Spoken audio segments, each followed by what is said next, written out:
బట్టికి మన్నేసేకి వచ్చామండి. ఈయన చాలా మైన ఈయన ఒక 60-70 కేజీలు కట్టి కానీ ఇడిస్తే ట్రాక్టర్ పైకి పోతుంది. సూపర్ మచ్చ. ఖచ్చితంగా ఈయన ఒక్కడే చేస్తాడు. మేము చేసేదానికంటే ఈయన హైలైట్గా చేస్తాడు పని. దాని తర్వాత ఇంకో ఆయన ఉన్నాడు, మాకి మేస్త్రి ఉన్నాడు. ఇక్కడ రాండి అన్న, రాండి గో ఇక్కడ ఉన్నాడు. ఈయన తలుచుకుంటే గో ఈయన ఉన్నాడు. ఈయన కనీసం అంటే ఒక 50 కేజీలు కట్టి పైకి ఇసురుతాడండి. ట్రాక్టర్ పైన అంటే ఒక 10 అడుగుల పైన ఉంటుంది ట్రాక్టర్. అంటే మనం మొద్దులు పెట్టుకుంటే చాలా బాగా చేస్తాడు ఈయన.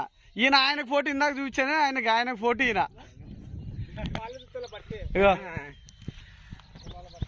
మా బ్యాచ్ అనేది ఫ్రెండ్ ఖాళీ టైంలో వస్తుంటాం, బాగా చేస్తారు. మోనా అని ఇందాక చెప్పానే, ఆయన హార్డ్ వర్క్ చేసేది ఎక్కువ, అందరినీ ఎంకరేజ్మెంట్ చేస్తుంటాడు. సపోర్ట్ చేయండి ఫ్రెండ్స్. మా ఇల్లు రామేశ్వరం సబ్స్క్రైబ్ చేయండి ప్లీజ్.